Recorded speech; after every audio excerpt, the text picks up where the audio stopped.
Eighties?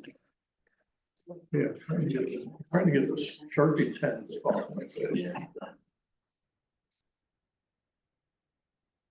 It's odd side anyway.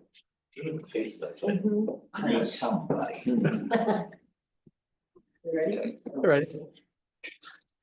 Okay, welcome to the February 10th Village of Shawnee Hills Council meeting. For all that can, please stand for the Pledge of Allegiance.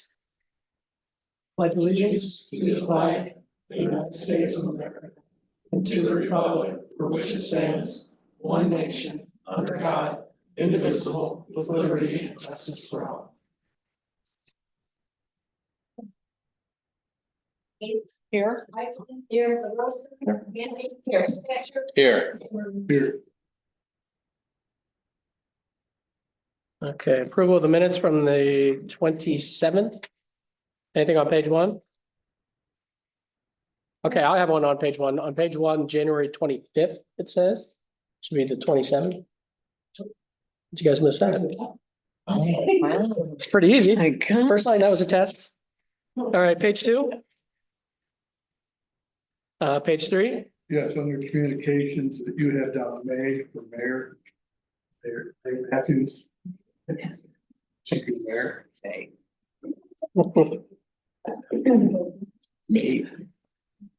Page four.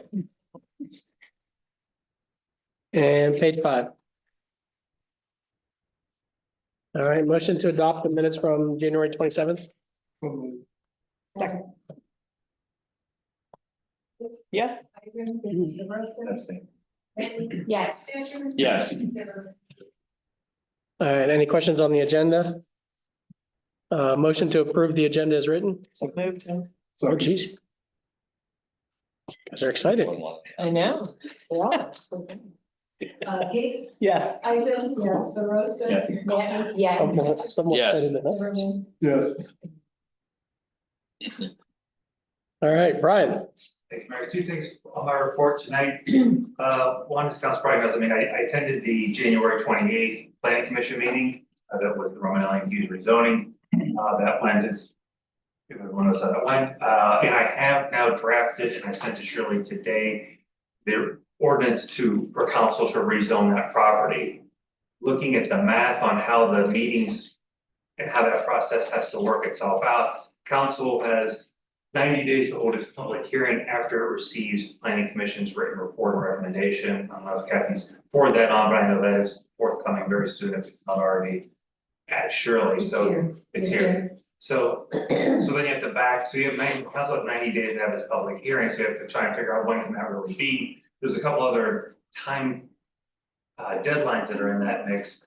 The first is that the preliminary development plan, planning commission's recommendation, and the zoning ordinance have to sit for 30 days for public inspection if you need it. That's the way the code's written out. So you can't, so you have to wait 30 days to be able to have that public hearing. And then there's also a notice of advertising period for that public hearing. I think it's once a week for 2 consecutive weeks in a newspaper. By my math, I think that the first reading of that ordinance can happen at the first meeting of next month. And then the second reading and public hearing can happen at the second meeting next month. I think that's May 24th. I think that meets all those deadlines of having March, I'm sorry, in March. So it'll meet the 30-day deadline. We get 2 weeks worth of advertising in and it'll be in front of council. So that is, basically the next step after planning commission is in the process right now. Is it 2 weeks of advertising, then the 30-day starts, or No, 2 weeks can happen during the 30 days? It can happen during the 30 days. Okay. Those 3 things have to sit for 30 days to allow for public inspection. And then you have to have your advertising notice of the public hearing. So that just happens to happen 2 weeks before. Okay. 2 second weeks before. So that's in the works, and other things in the works. Probably all been tracking all the House bills that have been passing, all the great legislation out of the Ohio General Assembly, but House Bill 315, which takes effect April 9th, made some changes to lots of things, but the Public Records Act is one of them. That's the provision. I don't know if you've heard that local subdivisions, municipalities are able to charge people who are making public records requests for videos. You're actually able to now charge up to $75 an hour, up to $750 for the production of these videos, because the average police video, cruiser video, body worn camera videos it's incredibly labor intensive to be able to review them and redact them in a lot of the situations, so that change was made.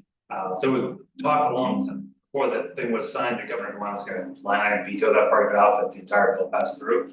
So there are some, to be able to do that, you have to do some things, and my office is working on that for all of our clients, and that probably gonna have to be a change to the record retention policy. Because you know how we normally would say we can charge for this and charge for that, we have to change the policy somewhat, but there's gonna be a way. And then there's a whole process you have to follow when someone makes a request, you have to acknowledge it, let them know what the cost would be, and there's lots of little twerks to how you can go about doing it, but if the village wants to do it, it'll be something you can do. So like I said, myself and my office, we're working on that, trying to get that outline and general idea of how it would work, general policy language, potential policy language changes if it wants to be made to implement what's now part of public record. Now, that only applies for videos, it has nothing to do with, you know, paper records, or most people actually just ask for electronic copies, those things can change, but this is for the video, because lots of places get lots of requests for video, big and small. I mean, it's not just Columbus who gets, you'd be surprised how many public records video requests are made just for random body camera videos. So I dropped up a couple other pieces of legislation on the agenda tonight. If you have questions, when those come up, I'll be happy to answer. Do we have to decide on a fee structure? Yes, you will. I mean, that'll be part of what we'll be. Yeah, because it's costly to store the video as well too, right? Well, it is, but this one has to go for the production of the video, which is, it's laid out clearly. It's basically like the copying, redacting, put a few other words in there, but the copying, redacting, and the production of the video. The storage is still not covered under that. We might have to change the way we store it, right? No. Time, anything like that? No. Okay. All right, anything else? Nope. Any questions for Brian? No. All right, Russell? I have quite a bit of the administrative report. Fiber should begin their work in the village soon. We've also heard from a couple other companies that want to run fiber through the village. So we should, at a minimum, we should have at least one fiber company to our residents and businesses by the end of the summer. And then if we get some other options, I think that'd be great news for the residents that want options other than Alta Fiber. Work with our engineer and Delaware County Economic Development, the Health Department, regarding grant funding to update crosswalks on Dublin Road, which is a priority, not only the Main Street plan, but I think general safety of the village. We've had a lot of crashes through that stretch. Last couple of years, we've had 2 pedestrians struck in that stretch of roadway, so we want to improve the safety there. But we're also meeting with ODOT next week. Since Dublin Road is a state route, they have the final authority, final say on a lot of those projects. So we're meeting with ODOT next week, so I think they'll agree with us and help us locate some funding. Have a meeting next week regarding the Bogey project, hopefully tying in future development along with road to ensure it's cohesive, well planned, and any development down there complements each other. Playground work should begin within the next 45 days ish, weather dependent. But I'll get Holly to post a date when we have something solid. The playground will be closed for about 2 weeks. We're removing all the rubber mulch and we're replacing it with a padded turf that has a 15-year lifespan.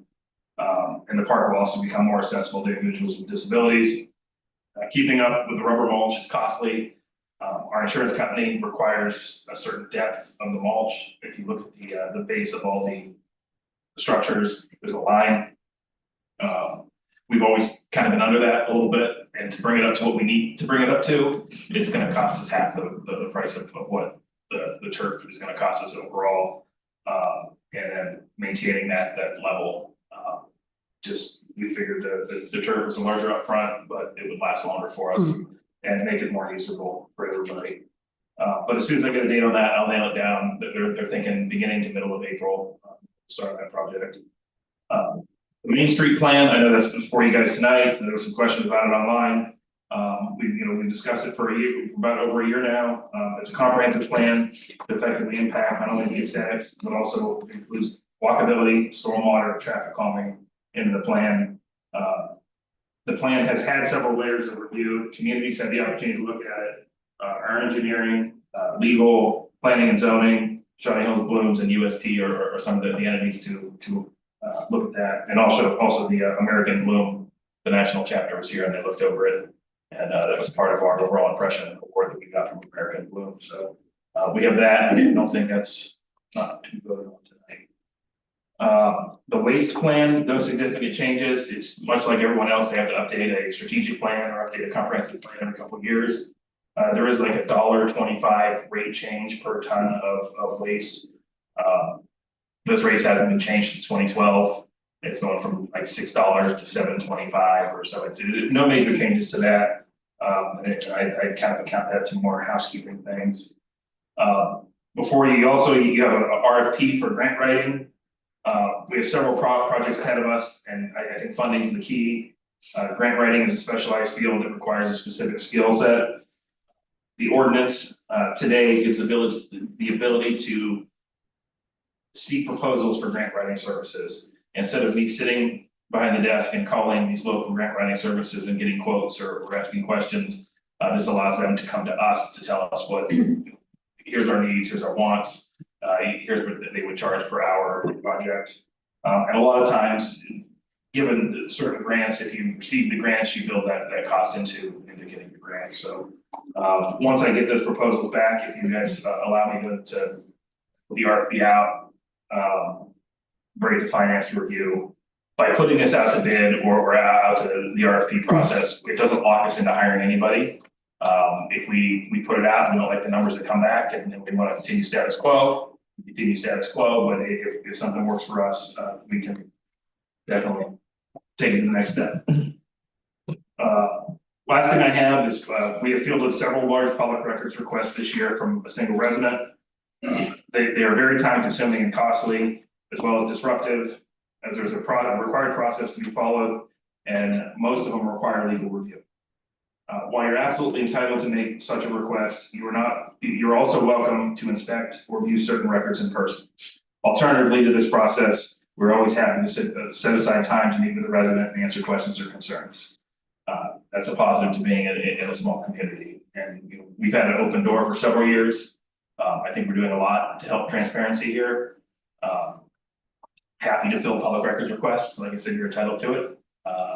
But if there's ways we can answer questions or ways we can work together to get to the same goal without going all down the costly paths and the time consuming paths, we'd love to entertain those or sit down with the resident. That's all I have on that. Yep, I agree. Brian costs money.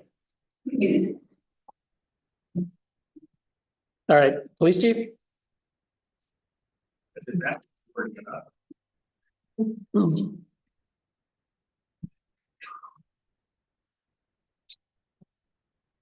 I want to start, our officers respond to calls day and night, ready to meet whatever challenge they face when they arrive. As a police department, we strive to ensure every officer is equipped, properly trained, mentally ready, and most importantly, supported to meet whatever challenge we may face day or night. In fact, just this morning, our officers responded to a call where a young female was pronounced deceased after an unsuccessful attempt to revive her. While incidents like this are rare for any typical suburban community, especially ours, our agency is ready to handle them with the same level of confidence and professionalism as we handle the occasional thefts at Walgreens. It is very easy to forget that things like this do exist in our community because unfortunately, no community is immune. Our community is very fortunate to have such a dedicated group of men and women willing to put on a uniform to willingly place themselves in a situation to help someone that is having their worst day, even if it costs them their lives. Today, we want to honor two of our officers and a citizen that responded to such a call and made a positive impact on a life of one of our residents on March 26, 2024. Why the delay? It took 8 months to get these in. I want to start Logan DeSellums is an employee of Individual Fitness Solutions. You can come up, Logan. He called 911 to report a male in cardiac arrest at a local business. Logan, who was trained in CPR, quickly jumped into action and began to administer CPR while waiting on officers to respond. Approximately 1 minute and 16 seconds later, Shawnee Hills officer Gerdeman arrived on scene first, where he was able to take over CPR on the victim. Approximately 15 seconds later, Shawnee Hills police officer Hawkins arrived on scene to assist with CPR taking over compressions after Officer Gertman. You guys want to come up? After Concord Fire had arrived, they transported the man to Dublin Methodist Hospital. Officer Gertman, having known the victim, Mr. Bhattacharya, as a resident, he offered Mr. Bhattacharya's two children that were with him at the gym a ride to the hospital and stayed at the hospital to check on the status with them. Here's why we were very proud of our community. One of our residents works for Concord Township Fire Department, was on the medic truck that helped at the scene as well. He's not able to make it tonight. Mr. Bhattacharya, or he took Mr. Bhattacharya to the hospital. At the hospital, another one of our residents who was unable to make it tonight is a cardiologist who treated Mr. Bhattacharya and was able to ultimately assist in saving his life. And we have Mr. Bhattacharya here tonight.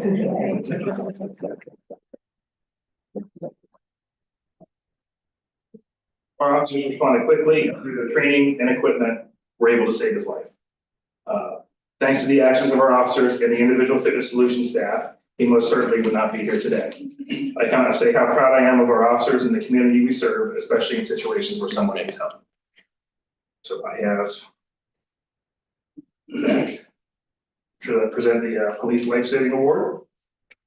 Bruce.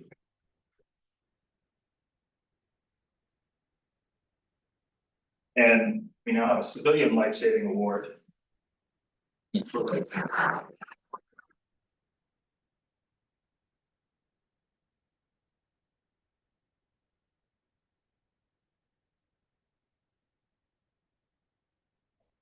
if I didn't say, also want to thank the owner of Individual Fitness Solutions is here as well. It's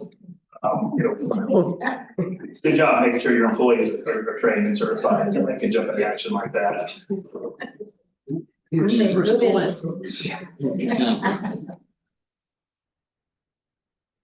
we also have Mr. Bhattacharya here, and I believe you wanted to speak to council. I wanted to say a couple of words. Come on up. You get one with him in there. Yeah. Put him in there. No, reenactment.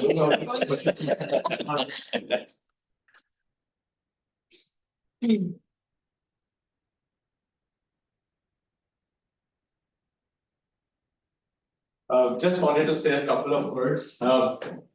I'm probably one of the only people in Shawnee Hills who can say they are alive because they chose to live in Shawnee Hills. I got the kind of help which is not really very normal in day-to-day life. The surgeon who attended to me said that 12% of people who go through this kind of incident actually survive. But I survived because my 15-year-old son was in the gym with me, and he said that I was still gasping for breath when Logan was already there doing the CPR.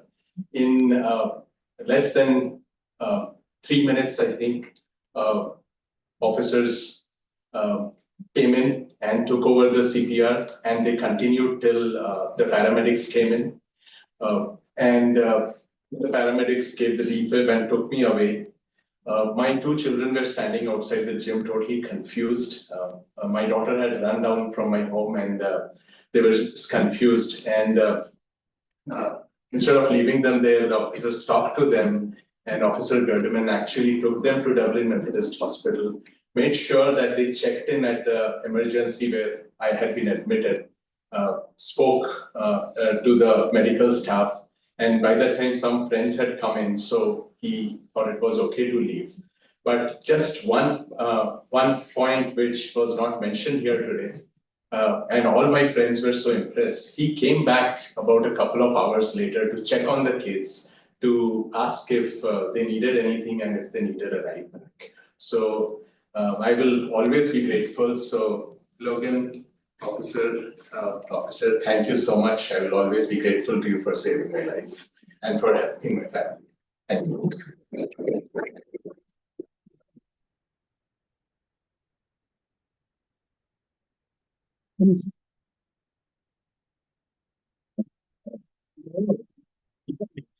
Not bad, That's yeah. all I. Yeah, I'm done. Justin, you have anything? I got nothing. All right. All right, thank you, guys, really, both of you guys. Great job, Logan, great job. And glad you're still with us. Thank you. All right, Jay? Yes.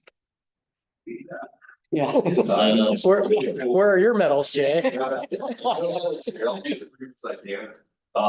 always cool to see that, so fantastic. So I'm here to talk about gas aggregation. I've been on and off for a long time, many years. And bringing up, electricity aggregation, gas aggregation, we put the program on pause. I think it was last year, at the end of last year, because there was no savings to be had for folks. So, every once in a while at that point in time, we pause things. Over the last week, Columbia Gas of Ohio holds an annual standard choice offer auction. So they run an auction. There's offers, the offers are accepted each year, right? Previous rates on last year were NYMEX plus $1.60. What this means to you when you see your bill is every month the gas market goes up and down, right? The NYMEX is the New York Mercantile Exchange. That's what we follow on natural gas prices. So it was wherever the NYMEX closed each month plus 16.6 cents per CCF is what people pay, like on a standard offer. So we couldn't get below that last time. This time we can. That rate went from NYMEX plus 16.6 cents per CCF to NYMEX plus 32.5. So big jump in the adder on the market. That's basically the transportation fees to get it to Columbia from the pipelines, from the interstate pipelines. So here I am today. We're able to offer a guaranteed savings for you. We've had these sort of products before. It's rare. It's not often that we can do it. So I'm not saving lives here, but trying to lower bills a little bit. We can do it today. So that's why we're here is to take advantage of that. We want to just go out as far as we can with what's known from Columbia Gas. So it's out from April 25 through March of 26. We've missed the deadline for April, so we can't do that, but we can get in for May right now. So it's an 11-month contract. It's a guaranteed savings for you. You do have two options. So you can either go with like a conventional traditional energy rate where it would be NYMEX plus $2.30 per MCF. So it's NYMEX plus 23 cents a CCF, or you could do a carbon offset, like a carbon neutral program, which is brand new. We just kind of developed this thing where you could pay into carbon offset programs. You pay a little bit more. It's 3 cents it's actually 6 cents per MCF more. It's about half a penny, a little bit, 0.6 of a CCF to be able to pay for that. So traditionally, we've just done conventional energy programs. I just wanted to throw that out there that it's available if you wanted to do it. So yeah, that's why we're here right now tonight, is to be able to answer questions now about this. Again, it's a guaranteed savings. Any folks that want to opt out, they can do it. The supplier is Nordic Energy out of Chicago. So yeah, that's pretty much it. So again, anytime folks want to opt out, no fees to do so. That's the most important thing about this whole thing. If they do want to opt into a fixed price, they can call and do that as well. Or if they just want to go back to Columbia, they can at any time. So again, it's just giving folks options. When we see a guaranteed savings, it's something up to jump at. So that's kind of where we're at right now. Any questions that you guys have, I'm happy to answer, and you can go from there.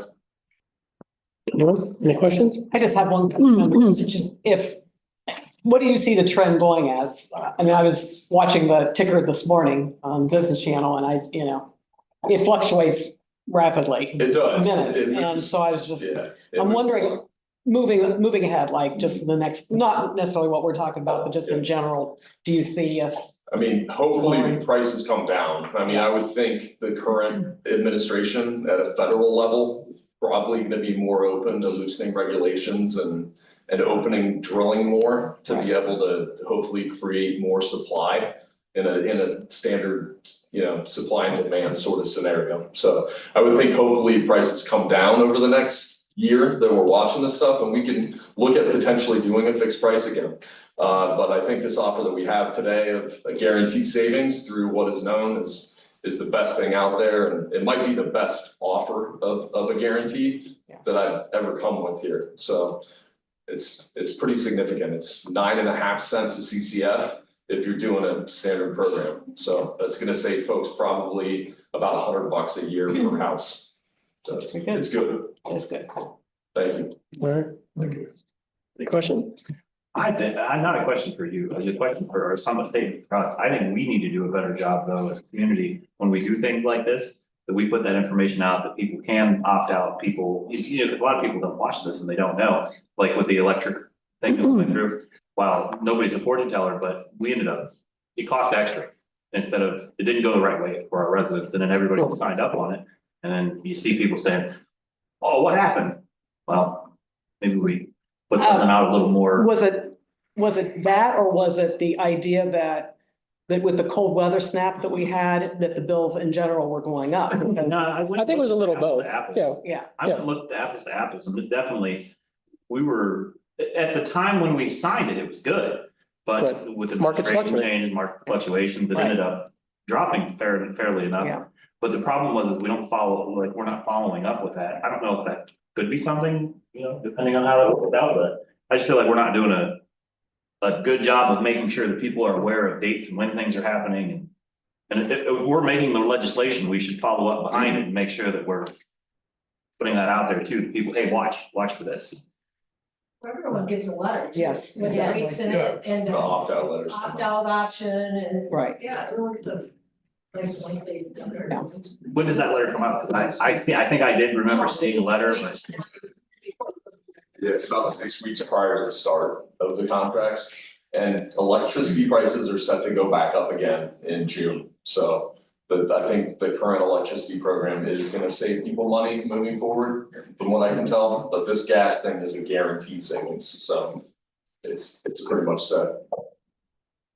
I guess if the letter's the letter, then that's what we're gonna go with, but maybe we could do a reminder in the We meeting. could probably do something on Facebook. Do you have any type of PR things that you guys push out that we could maybe include our PIO on? to push Yeah, out I mean, as we well? can definitely let folks know what the offer is, and then whoever wants to go in or out of it, you're free to anytime. It's a revolving door, so if you leave and you wanna get back in, it might take a billing cycle or two to get back in, just with how meter read dates work and stuff like that, but yeah.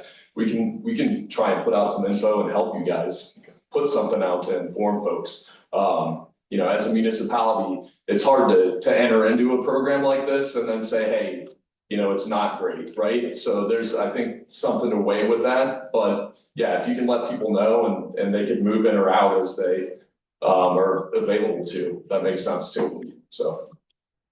I think if people even understood like what we're signing up, like we're not saying that everybody has to go with this, like we're just, we have, this is the bargaining power of, right. All right, anything else? That's kind of what I was meaning, just to follow up with, hey, you Right. can do something Right. different. All right, thanks, Jay. Thank you guys. Appreciate it. Really appreciate it. All right, communication. So Russ may have mentioned some of these things. So there's definitely a couple things coming down the road here in the next couple of weeks. On the Wednesday, the 19th, we'll have a small, I think, Chris Tabby, engineering. So we'll have a kind of a follow-up with Romanelli and Hughes on Wednesday. On Friday, the 21st. As Russ said, we're meeting with Muirfield, Rise Brands, and the city of Dublin to kind of maybe hash out some sort of master plan for that entire area down there. Obviously, there'll be quite a bit of development over the next however many years. And then on February 27th, that's Thursday, 6 o'clock, there'll be a ribbon cutting for our newest business, Hydrate Me, down on Quick Road in the new plaza. So February's pretty busy. And that's everything I have. Go ahead, Rob. As far as the pro tem, I have some housekeeping stuff to do. We need to reaffirm the committees. The base committees, finance, UST, safety, arts and P and Z and the others. That we have the standing members on are going to remain the same.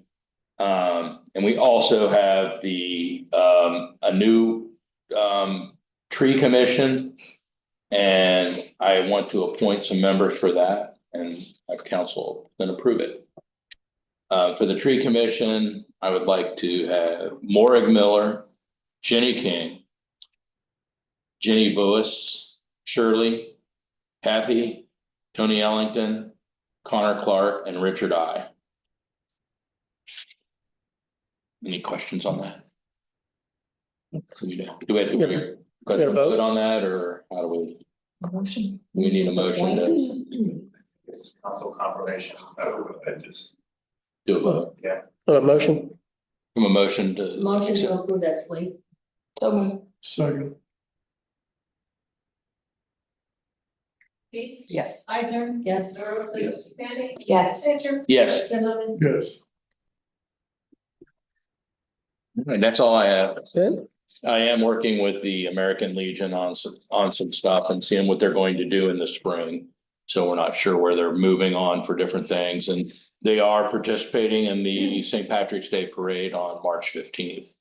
So, and I'm trying to get more members from the village in that, so, The St. Patrick's Day in Dublin or yeah, in Columbus? yeah. If you're, Veterans Day ceremony this year, is typically Saturday before Veterans Day, Yes, so that November 8th. okay. I'll make sure, because I got the meeting tomorrow night, so, I'm just trying to get some things on the calendar as early as. Yeah. That way we Yeah. boost attendance at some of these. yeah, I'm meeting with them. I'm doing a couple of charitable things with a couple of groups, so that's one of them, so.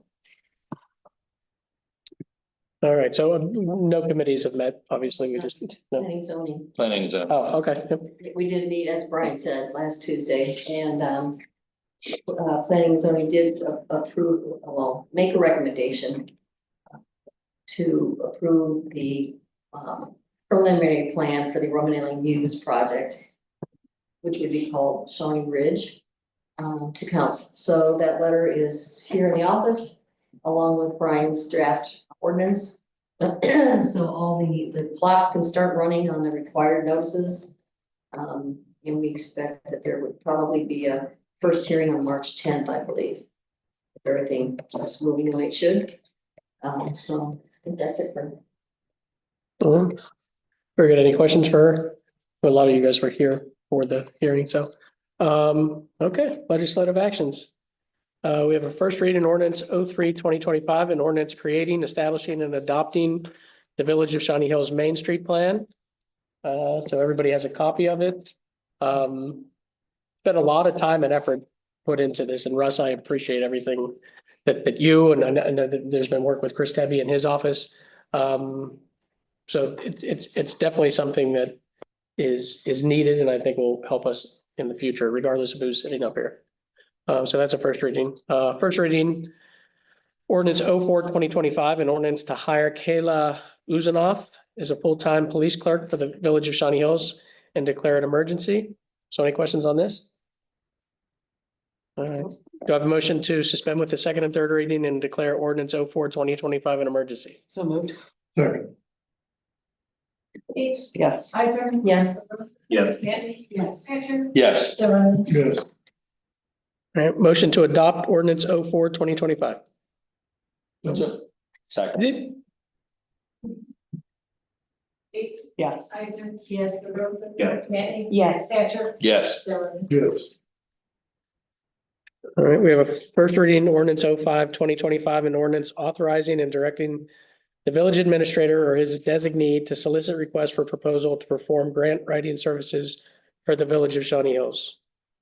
So as Russ said, this is much needed. We had one, God, I don't know how long ago he was here, 12, 15 years ago, was probably the last time we had someone that actually did this for the village. So this would be a huge help and we could use the money. We could use the grants. That's not a reflection of. we have a first reading resolution 03-2025, a resolution to approve the Delaware Knox Marion Morrow Joint Solid Waste Management District's amended draft solid waste management plan. All right, and we have a first reading resolution 04-2025, a resolution authorizing and directing the village administrator and fiscal officer to execute an aggregation agreement with Nordic Energy Services LLC to provide natural gas supply services and declare an emergency. All right, obviously just had a discussion on this. Do I have a motion to suspend with the second and third reading, and declare resolution 04-2025 an emergency? So moved. Second. Gates. Yes. Isaac. Yes. Melissa. Yes. Manning. Yes. Patrick. Yes. Zimmerman. Yes. All right, motion to adopt resolution 04-2025. So moved. Second. Gates. Yes. Isaac. Yes. DeRosa. Yes. Manning. Yes. Patrick. Yes. Zimmerman. Yes. All right, do I have a motion to pay the bills in the amount of $91,449.13. Second. Gates. Yes. Isaac. Yes. DeRosa. Yes. Manning. Yes. Patrick. Yes. Zimmerman. Yes. All right, Shirley, the treasurer's report?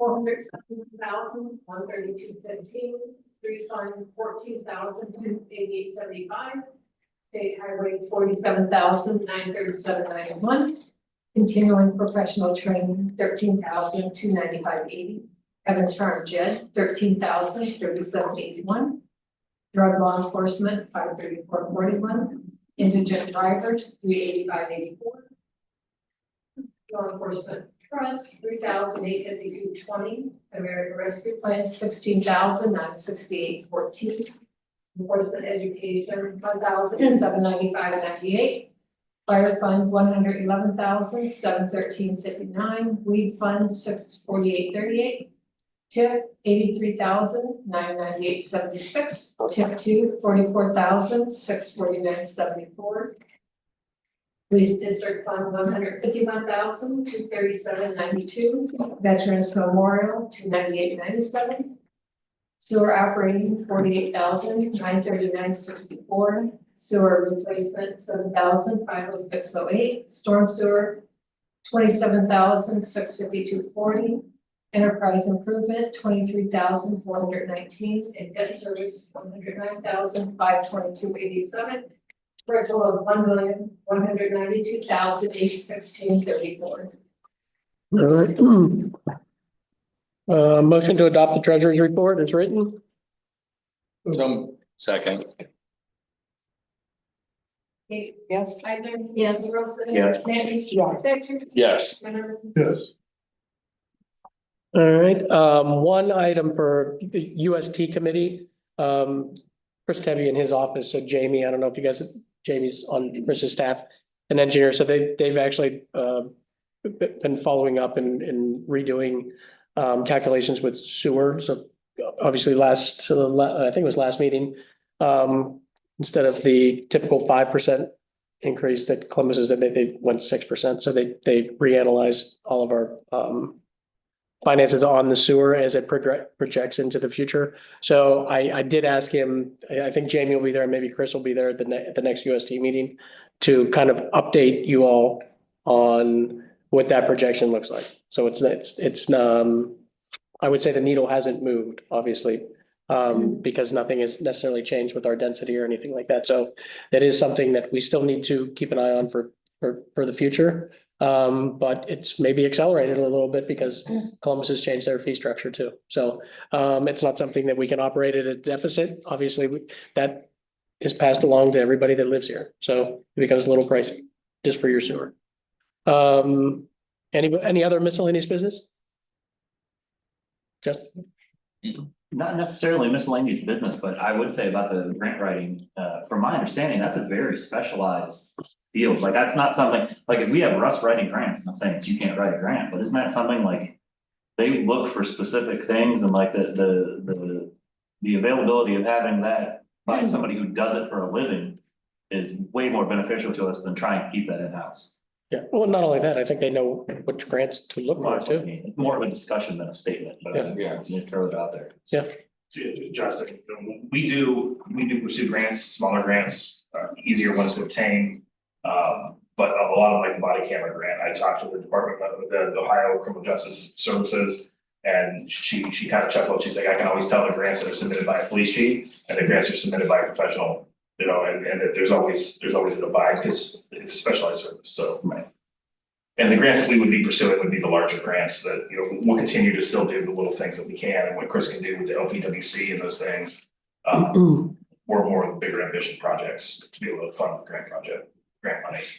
Well, I just meant more of a discussion openly to say that it's not just frivolous spending of trying to get somebody else in here. It's, we really need it, that will offset itself by having that person and put us in a better position in the future to get more availability for those things that we don't have right now. So just, it's not just a body, it's actually something that we really could use.